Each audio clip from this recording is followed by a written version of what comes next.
This is the X-Zone Broadcast Network, broadcasting worldwide on broadcast affiliates and satellite program providers, including CNN Broadcast Network, Sirius Satellite Network, Star Media, Good News Radio Network, Angel Broadcast Network, Wiki Broadcast Network, and WPBN TV. For more information on the X-Zone Broadcast Network, visit us at www.xzbn.net.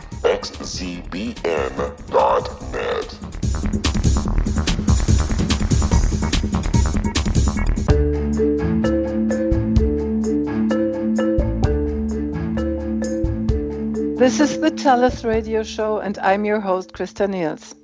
My guest today is Carol Wachniak from Chicago. Hello, Carol. Hello, how are you? I'm fine. You too? Yes, thank you. And thank you for inviting me on the show. You're welcome all the time. You know that.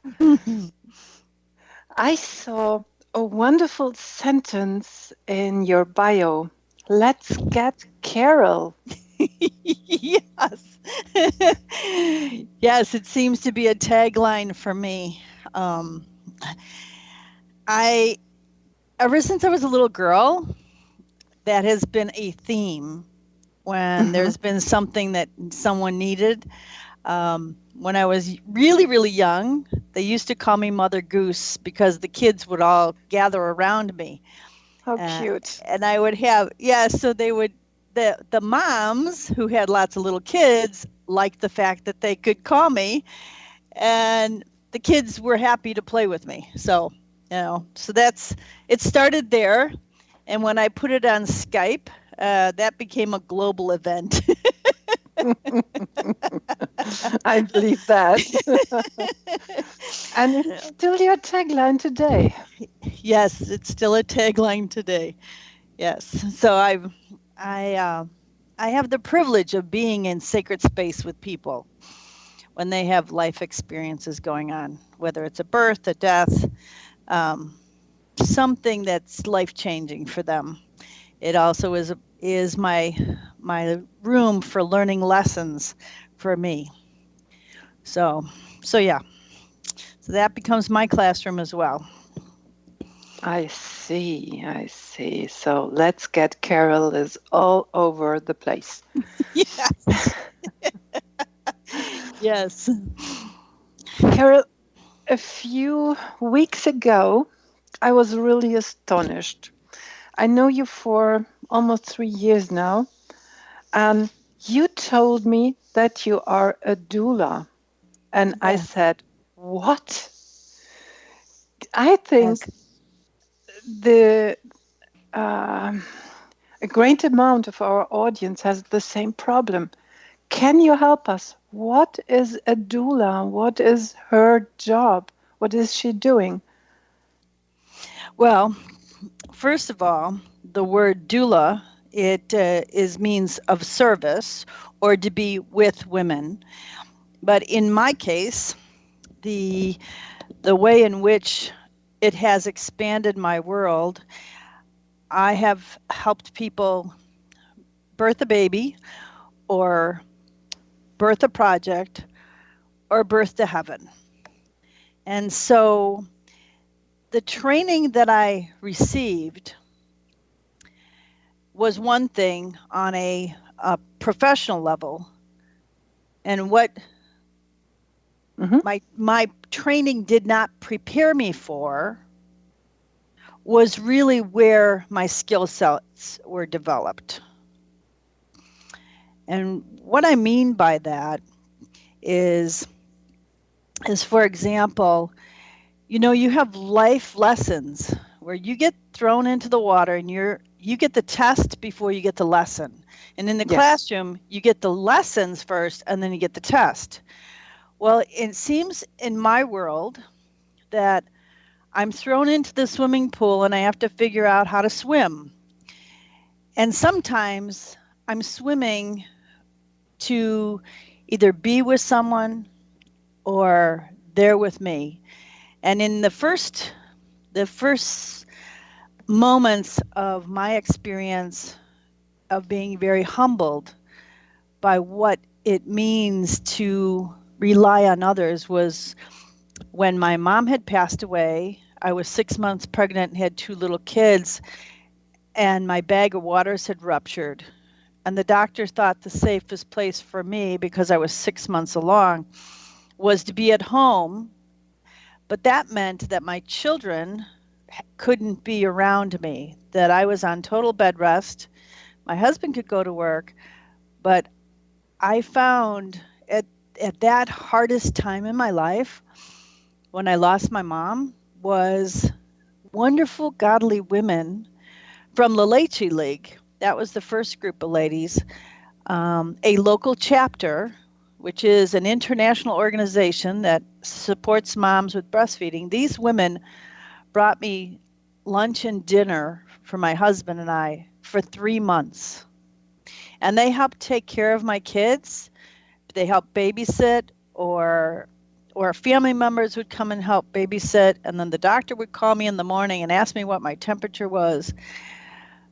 But to realize that there's wonderful people worldwide, individuals like yourself, that there's a thread, a golden thread that I know that there are other mothers out there to help you.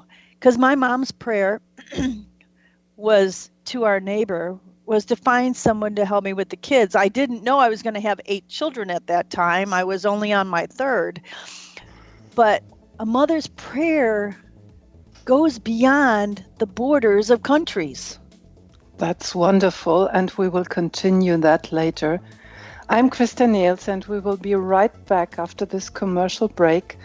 You are listening to the TellUS radio show on the X-Zone Broadcast Network on www.xzbn.net. This is the X-Zone Broadcast Network, broadcasting worldwide on broadcast affiliates and satellite program providers, including CNN Broadcast Network, Sirius Satellite Network, Star Media, Good News Radio Network, Angel Broadcast Network, Wiki Broadcast Network, and WPBN TV. For more information on the X-Zone Broadcast Network, visit us at www.xzbn.net.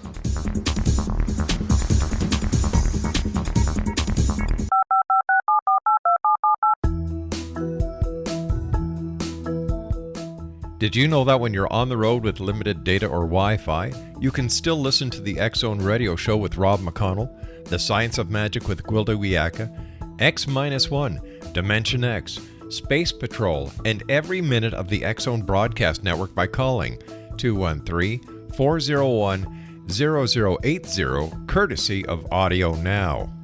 No smartphone, app, or internet needed. It saves your data plan, and it's free if you have unlimited minutes. Call 213-401-0080 to listen on any phone, anytime, anywhere. Remember 213-401-0080 for the best of the paranormal, parapsychology, and sci-fi radio programming anywhere, 24/7, 365.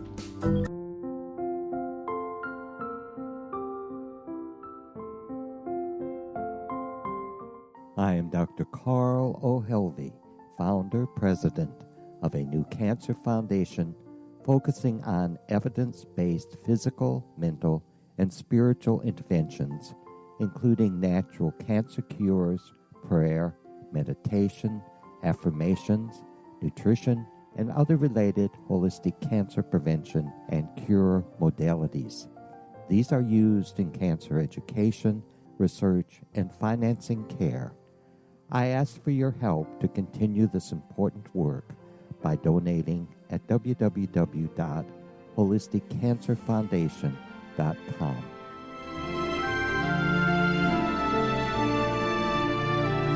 Little children aren't the only ones afraid of the dark.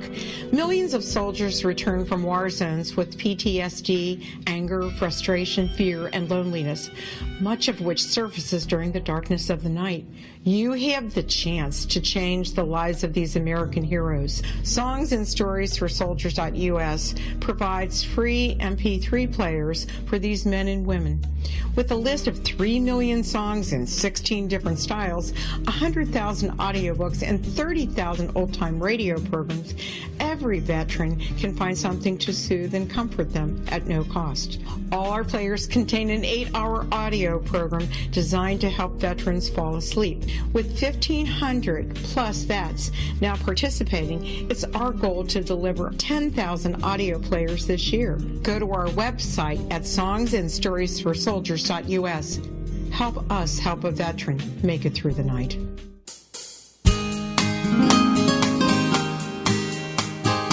This is the TellUS radio show, and I'm your host, Christa Nehls. My guest today is Carol Wachniak. She is telling us a lot about her calling as a doula. Carol, welcome back. Thank you. Thank you very much. And I was taken away by your story, by the support, by the overwhelming support you got in these hard times. Yeah. It's amazing to be in the place where you need to receive. That is a form of giving, is by receiving. And it was a lesson that I learned, which is something I really, really needed at the time, to be nurtured and mothered when I needed mothering. Mm-hmm. And so I have remembered that, and that's been a theme of how I work with people, and nurturing and knowing that they're loved, they're wanted, and they're valued, because those were the very things that I needed at the time. So yeah. How about receiving today? Are you able to receive, or are you more the giver? The receiving is always the biggest lesson, because giving is so much easier than it is receiving. And yet the value is knowing that when someone is complimenting you by giving to you, it's an honor and a privilege, and it's humbling. And there's this universal feeling that God hasn't given up on us. Every time there's a brand new baby, I just believe that God hasn't given up on us. Anytime somebody tries to reach out and help you, I think that's the same thing. It's that hug. It's a hug. I think it's just, it's a hug to say, hey, keep going. It'll be okay. Mm-hmm. I think it's a gift of our age to be able to receive and to be grateful for receiving. Yeah, yes. The appreciation. Absolutely. Absolutely. I agree. Wonderful. Carol, now a bit more about the doula. I'm still curious. All right. So I was in a situation up in Wisconsin with the Amish community. I was going up there to do a seed milk training. I have this drink that saved my life, and have taught it all over the world in 168 countries, which jumpstarts every cell in the body within 15 minutes, and it restores the body, and it nourishes the newborn cells. Well, up in the Amish country, there was a little boy who was 2 years old who was allergic to everything, like I had been in 2003.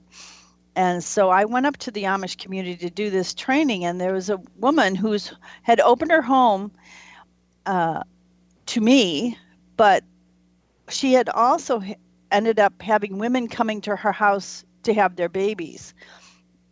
She hadn't planned on becoming a midwife, but these women were coming anyways. And so she self-trained herself, and she knew my background because she knew my oldest daughter.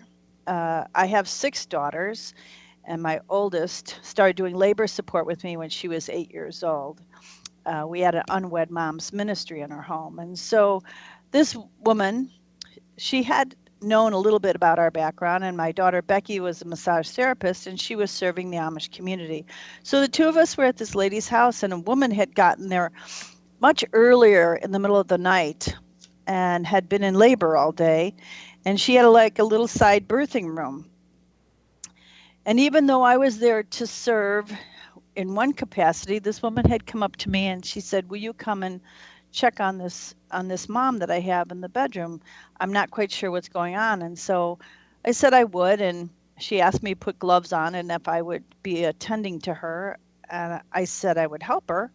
So I asked her the normal questions: when she ate last, and how long she'd been in labor, and I asked the midwife if she was complete, and she said she had, and she'd been pushing for quite a while. So I said, let's try a different position. You know, a woman instinctively will do some of the things that she did when she was little, and she was already doing labor management training. So, but we instinctively see the movies, or we think that we have to stay in one place, and that's not true. Naturally, you would not stay in one place. But this woman had been in place, just sitting in one position for quite a long time. And I said, let's get on your hands and knees and let's try a different position. And so the baby's head started to come down. And I had kind of prayed over this when I walked in the door, because I didn't have a cell phone that would work. There's no phone, there's no transportation for the Amish, so except for horse and buggy. And the closest clinic was too far away to make an option to leave. And so I said, okay. So I had her put her one leg up. So her foot was on the mattress and her knee was down to give the pelvis as much space as possible. And the head descended, and I'm going, oh, great, we got a head.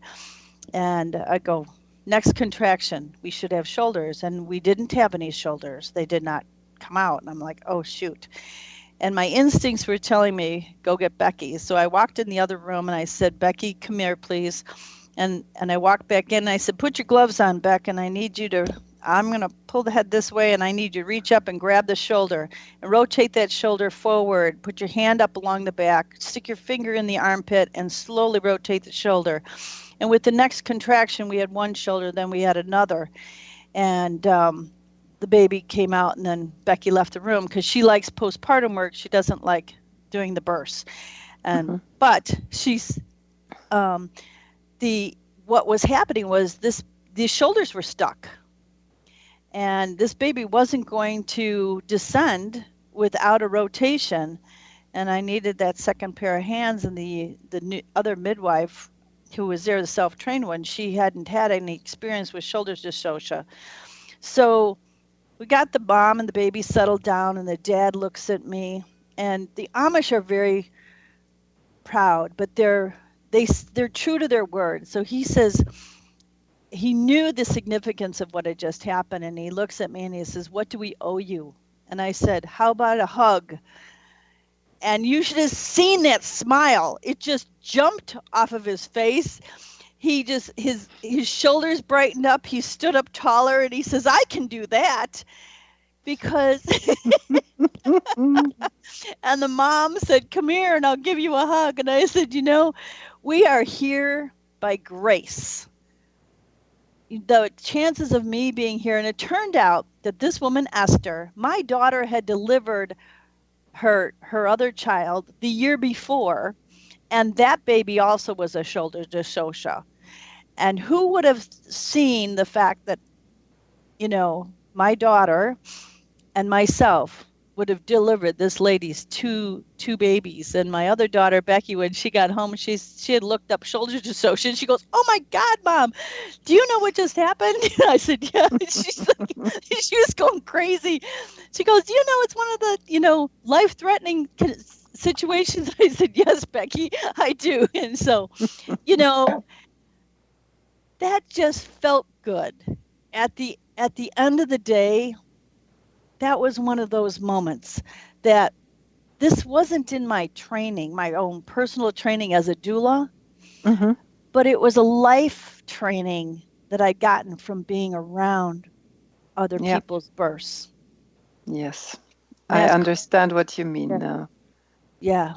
So that was one of those moments I look back. And so when Becky went to do the 6-week visit, she told Esther, she goes, next time you deliver in the clinic. Oh, whoa, whoa. So it was fun, and yeah, and they're wonderful people, and so How is those. how old is the baby today? I think she'd be about 6 years old now. Oh, Yeah. that's not Yeah. too far away. No, no, absolutely. Do you see the babies later on Well, the when they're oldest, growing? the so we had as I mentioned, we had an unwed moms ministry in our home. So when I became a childbirth educator, it was a natural response that sometimes there would be single moms who needed labor support or they needed a place to come and stay. And so I offered my home that they could either come before, and stay for the process of the birth as well, or 3 to 4 weeks afterwards. And the oldest of that group of babies is now in their 30s. She's 32 or 33 years old now. The My first, goodness. yeah. And out of all the moms that stayed in our home, we only had two mothers adopt out. Because 3 days here in the United States, I don't know what it's like in Europe, but here in the United States, a mom who's thinking of adopting their baby, they only get 3 days to make that decision. And I Yeah. don't think that's enough time for a mom to really make an informed decision, because it's such an emotional roller coaster. Mm-hmm. And when everything is settled, baby's here, they finally have a place, you can always adopt out later, but just settle the dust a little bit. And so that's kind of some of the reasons why people say, let's get Carol. Okay. Now the circle closes. Now I understand. And it gives me a real great picture of you now. I know a lot more about you. Thank you. Yes. We never had the time to chat so long as we do now. Thank you. Yes, it's an enjoyable time. Yes, I remember that I met you and you talked about the Fiji Foundation, and I thought, my goodness, Fiji is something down in the Pacific, far, far away, and what the heck is she doing there? It's funny. This is another one of those things that my training did not prepare me for. I had been given up for dead. I was sent home by Mayo Clinic and Elmhurst Hospital physicians. I was very, very sick in 2003, and I have 8 children. And I looked at my 8 kids on March 22nd, and I thought, what's my last life lesson that I'm going to be able to teach them? And I decided that the thing that had gotten me through the hard times, really, really hard times, was going out and finding somebody else to help. And so I told my 8 kids that they had to go out and find someone to help. God's character development plan kicked in. At that moment, my one daughter, my 5th child, Jamie, she got accepted on a people-to-people student ambassador trip to the South Pacific. Okay. And then she raised the money to go. And with that assignment, she found this high school where the kids were giving up on their dreams. They gave up on 3 days of food rations to be able to have their uniforms cleaned. So when the Americans came, they would look presentable. The school had a classroom that holds 25 kids, but there were 300 kids enrolled at the school. Yes, and we continue very soon. Thank you. I'm Christa Nehls, and we will be right back after this commercial break. You're listening to the TellUS radio show on the X-Zone Broadcast Network on www.xzbn.net. This is the X-Zone Broadcast Network, broadcasting worldwide on broadcast affiliates and satellite program providers, including CNN Broadcast Network, Sirius Satellite Network, Star Media, Good News Radio Network, Angel Broadcast Network, Wiki Broadcast Network, and WPBN TV. For more information on the X-Zone Broadcast Network, visit us at www.xzbn.net. How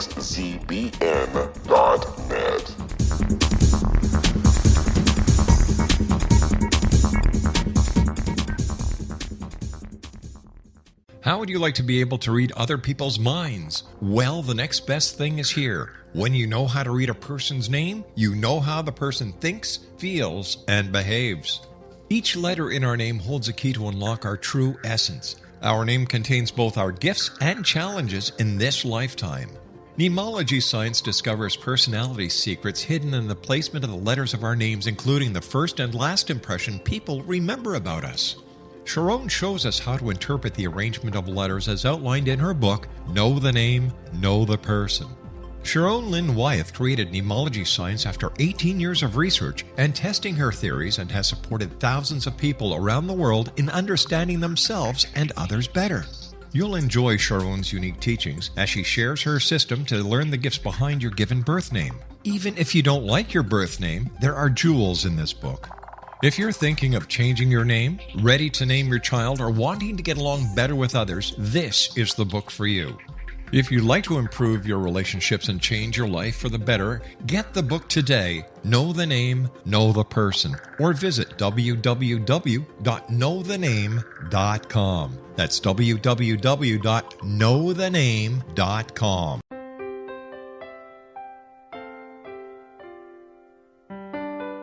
Ancient prophecies, legends, and current events indicate we're entering a high-frequency era supporting enlightenment. During expansive times, old rules fail, necessitating access to the ever-shifting currents of life for guidance. There's an ancient form of shamanism through which we can obtain the information we need. I'm Gwilda Wachniak, founder and director of Path Home Shamanic Art School, with a great new provision for those interested in spiritual evolution and personal empowerment. Galactic Shamanism, Art of the Ancients, Key to Tomorrow, is an upcoming series of leading-edge online affordable classes designed to guide and support you and your family during these times of transition. Embrace the magic. Empower your life. Study Galactic Shamanism at findyourpathhome.com.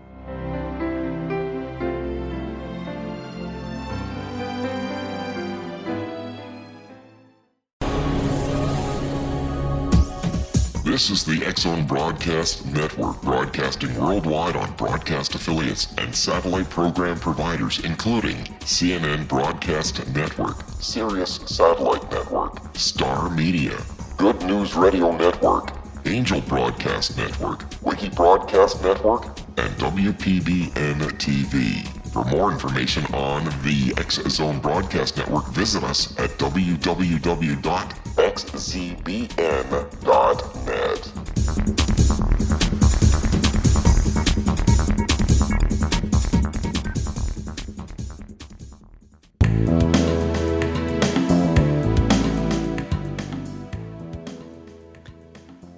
This is the TellUS radio show, and I'm your host, Christa Nehls.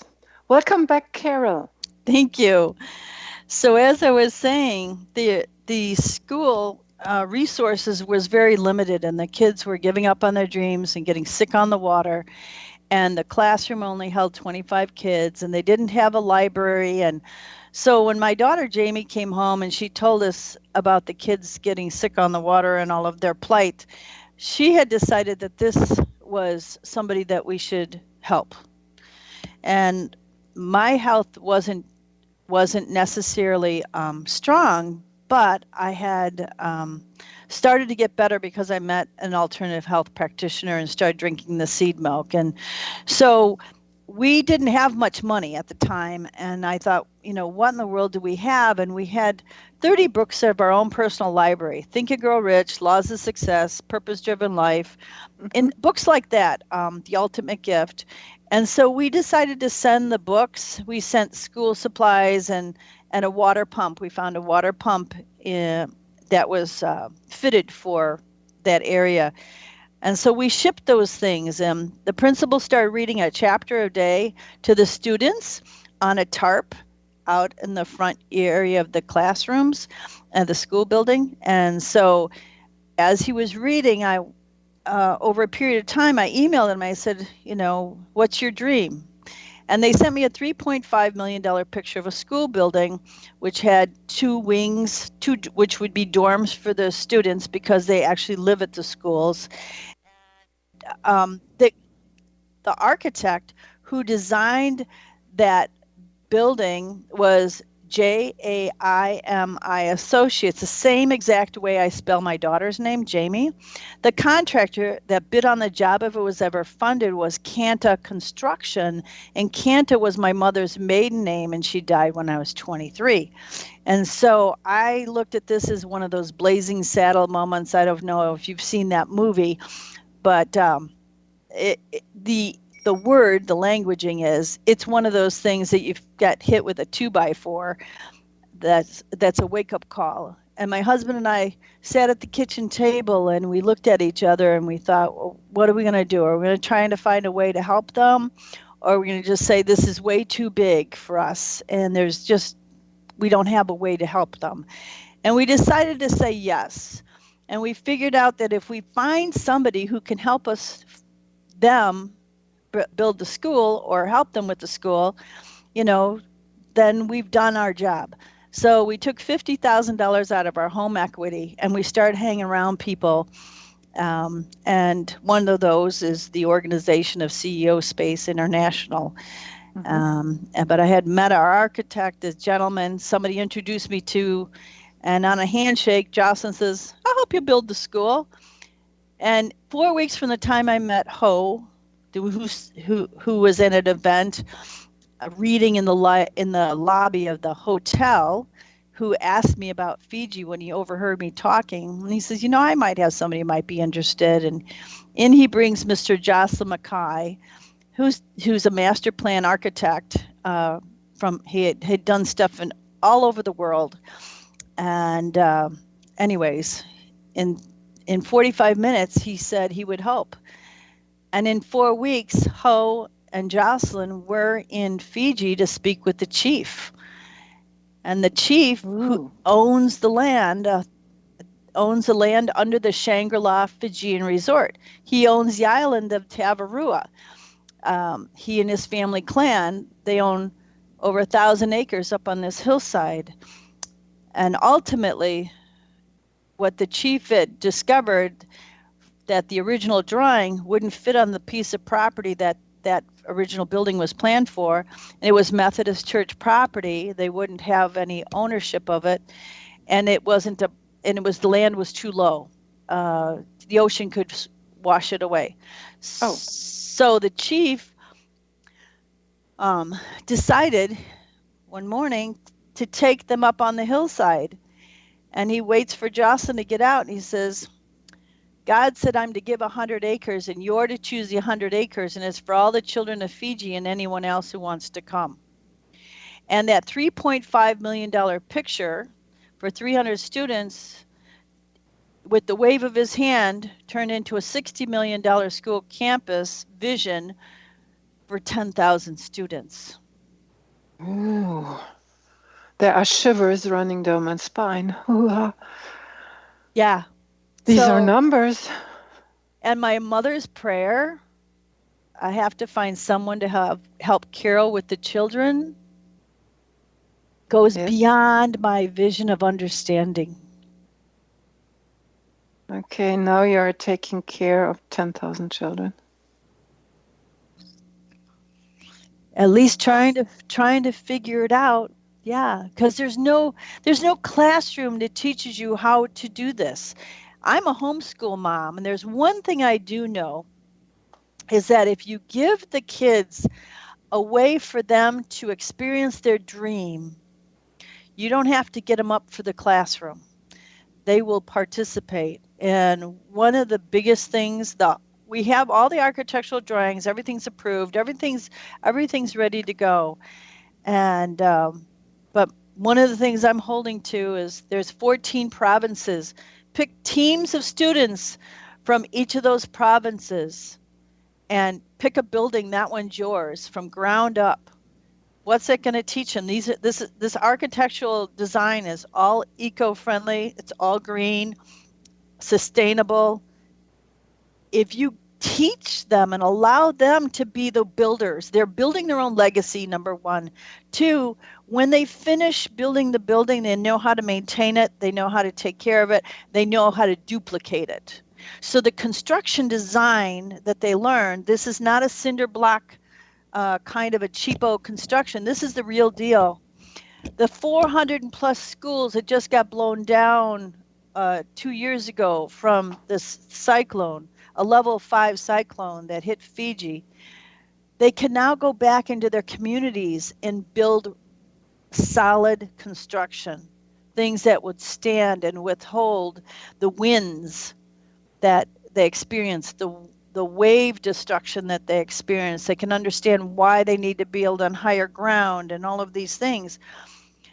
And when a child is going for something, they want them to become entrepreneurs. Well, this is a real life classroom. They get to do this on their own, right?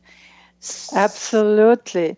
You remember we once said the tagline of our TV is "Your door to a better planet," and Yes. this is still for the radio. And in the meantime, I learned one important sentence: increase education and you decrease poverty. Absolutely. That Absolutely. fits. Yeah. Yeah. Yes. It's so true. And you know what? They have ideas. The cool Mhm. part about making it a cooperative effort as a homeschool mom, this is the classroom. Mhm. This is the classroom that we're doing right now, and so it's a real life experience. All family members can participate. It's not restricted to, oh, this is the boss or this is the whole community can participate. Huge So difference. we are back to that point where you said, I learned a lot, but I Yeah, wasn't able to put it into the reality and to live it. right. And these young people now learned a lot and they go home and they can put it into reality. Correct. Yes. Yes. And it's much better if our best teacher is our mistakes. Yeah. And if you allow them, I think one of the failures that we do is not celebrating each other's mistakes and saying, it's measured twice, cut once. Well, that's when the perfection comes out. That's when the things that are important, they're learned. And so giving the students an opportunity to make a mistake. My kids, one of the homeschool projects I had them do was refinish our whole basement with plumbing, electrical, drywall, lighting, all of that. And if I didn't give them that experience, they wouldn't have the skill sets they have now. And there was a Mhm. lot of value in that. And so even the little people, they can contribute. Yes, Uh, sure. yeah. Sure. They can bring a handful of sand to mash it up and have the walls built. Yes, Oh, sure. yeah. We have the organic gardens, we have the edible gardens, we have the culinary arts department with the 2 cafeterias. We have a full um, theater Mhm. for music and orchestras, and the gymnasium and the science labs and the sea camps and all of these places and ways in which we can give, we can contribute, we can share, and we can grow. Kara, tell me, how much of the Fiji project is reality in the meantime? So right now, what we're working at is we have everything's ready to go. We are looking for ways in which to create a sustainable cash flow to Hmm. support the project. Hmm. One of which is working with a gentleman named Ned Gukake, who his background is in science, Uh-huh. the environment, seeding it's called seeding for the fish, growing the ecosystem back up. So increasing the seagrasses, which helps the plankton grow, which helps the fish stock. The fish stock, that industry can be up to $83 billion. That kind of a program can then help fund the school. And that's one of the ways in which we're looking at funding the project so that it has a sustainability and it serves the global food industry, the community, as well as the education part. So that's a project that we're working on and developing with a number of organizations with Tonga and Fiji and Canada and the U.S. So, Okay. Yes. I think you have some dreams for this project. And later on, we will talk a little bit more about these big dreams you were dreaming. What is your daughter Jamie doing now? Is she still in the project? Jamie is, and she is a mother of 4 children now. So when she visited, she was 14 years old, and now she's a mom with her 4 own children, and so So we are in contact with Fiji. I was there 3 times last year, and I met with the Prime Minister in June last year, and it was funny. My background's in birth, and he had a family member who was a midwife. I gave him the whole packet of everything, and I told him, this is the biggest birth I've ever had to deliver. When I handed it to him at the International Midwifery Conference with all the blueprints, everything we needed. Right words. We continue soon. Yeah. I'm Christa Nehls, and we will be right back after this commercial break. You're listening to the TellUS radio show on the Axon Broadcast Network on The Earth is under ever-increasing pressure from untenable lifestyles and growing populations, yet viable answers seem in short supply. What if I told you there's an ancient form that can empower you to take charge of your life?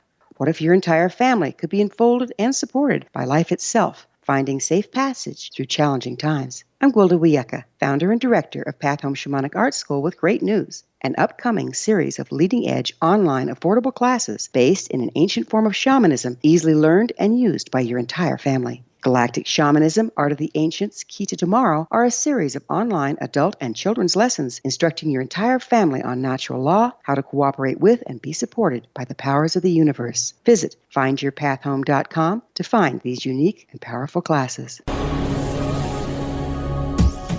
This is the X-Zone Broadcast Network, broadcasting worldwide on broadcast affiliates and satellite program providers, including CNN Broadcast Network, Sirius Satellite Network, Star Media, Good News Radio Network, Angel Broadcast Network, Wiki Broadcast Network, and WPBN TV. For more information on the X-Zone Broadcast Network, visit us at www.xzbn.net.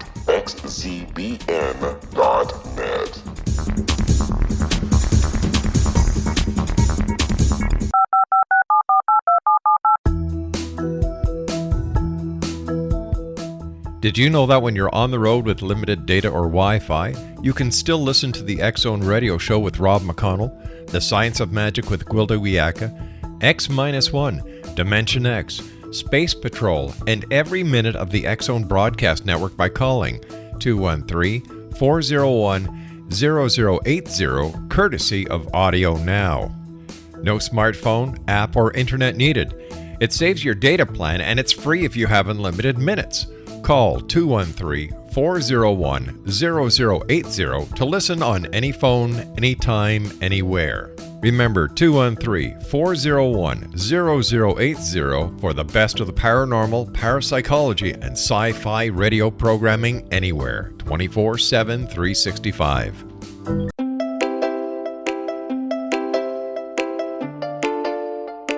Are you curious? Do you want to learn more about how the world works and have fun at the same time? Study coincidences with me, Dr. Bernie Beitman, MD, on my Connecting with Coincidence radio show here on the XZBN network. Listen to Jungians theorize, statisticians randomize, true believers evangelize, while I categorize. I dance to the rhythm of coincidences. People who experience me see more of them. Maybe something on the show matches a thought in your mind. Let us know. Expand your mind to the weirdness happening around you. Synchronicity spoken here, there, and everywhere. For more information, put Connecting with Coincidence in your search engine and find my website, my social media sites, and my blog.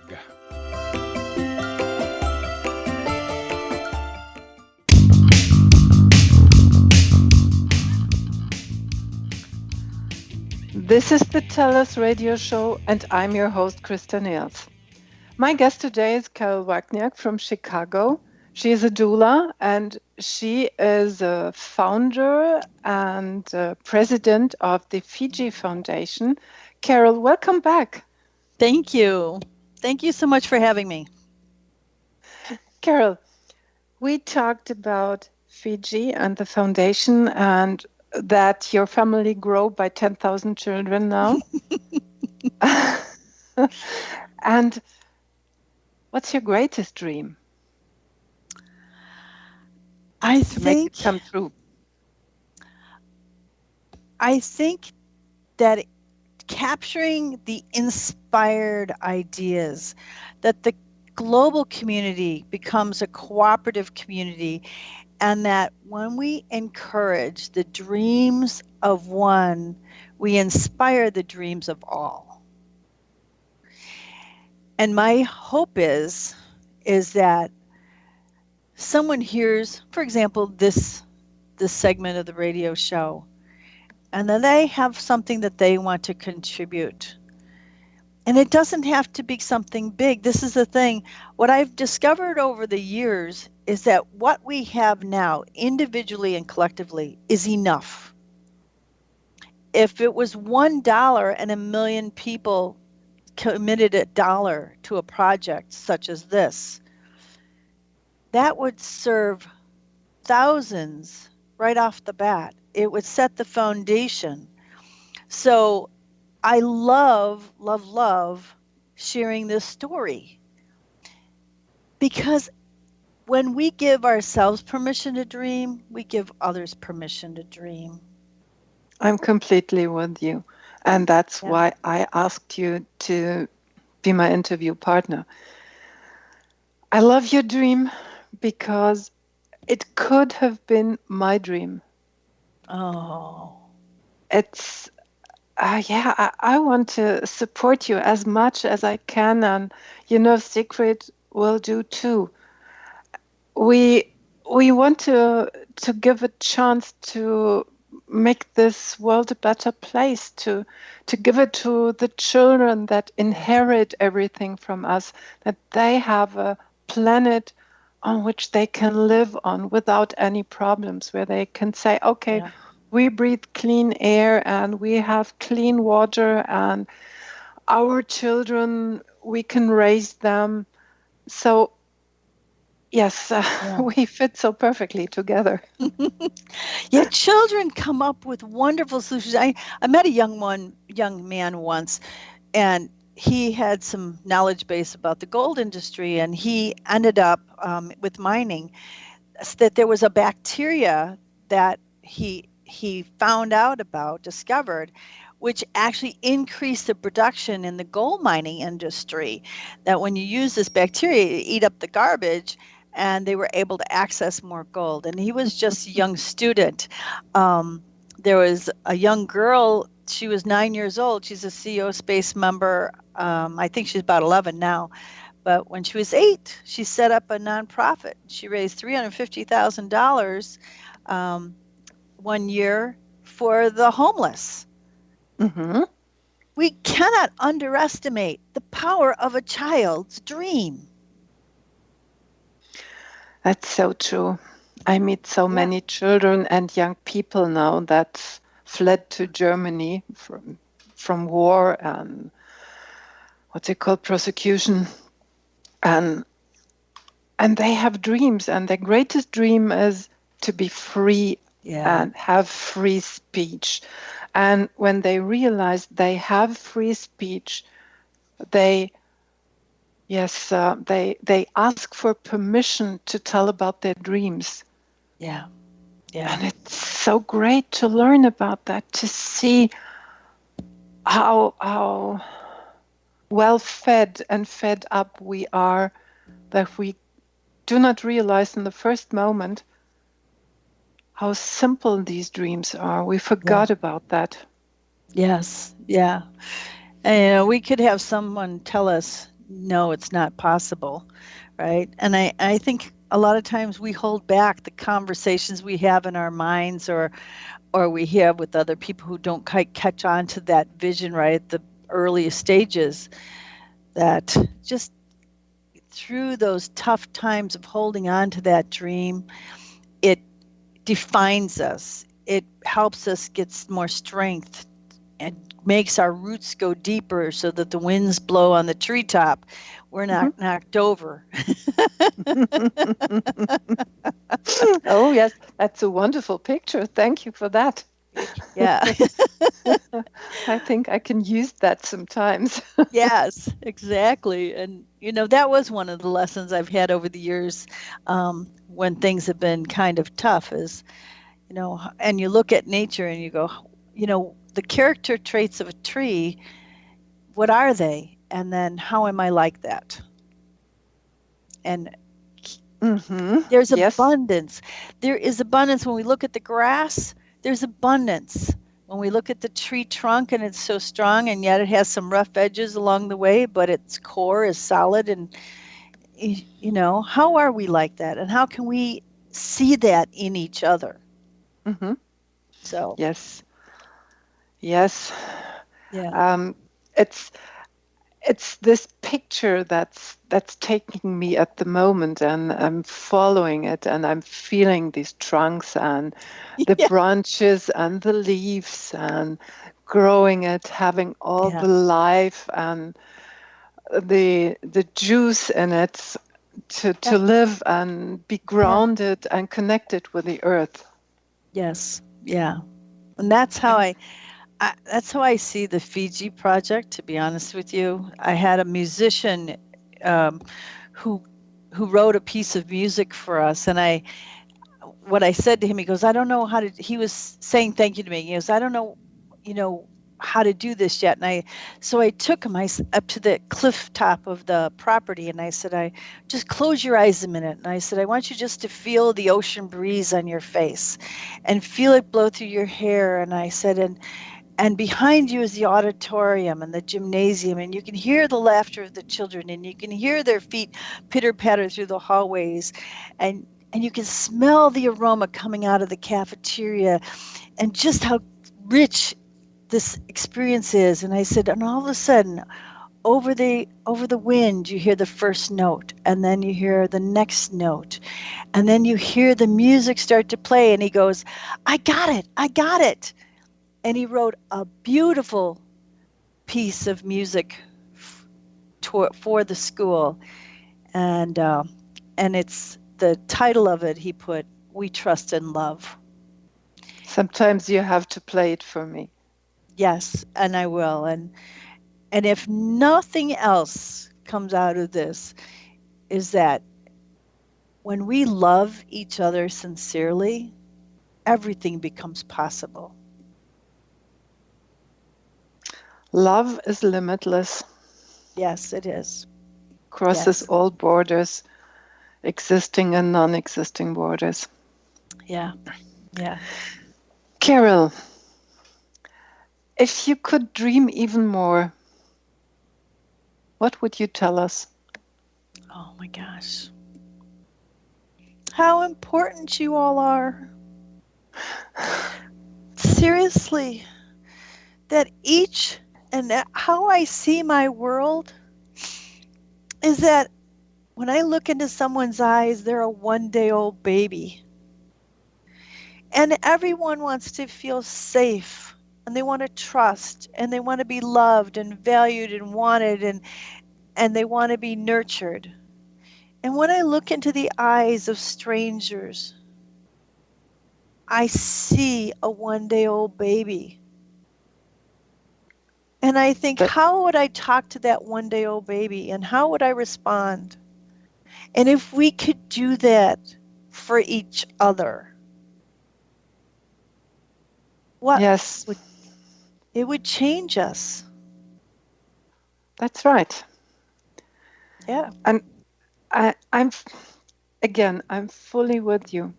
I met some young refugees about 20, and they experienced so many bad things, and we have so many language problems because they are talking a very rare language, and German is not very easy. Right. And we have to talk, and we have to use body language. Absolutely. And we have to kind of read each other.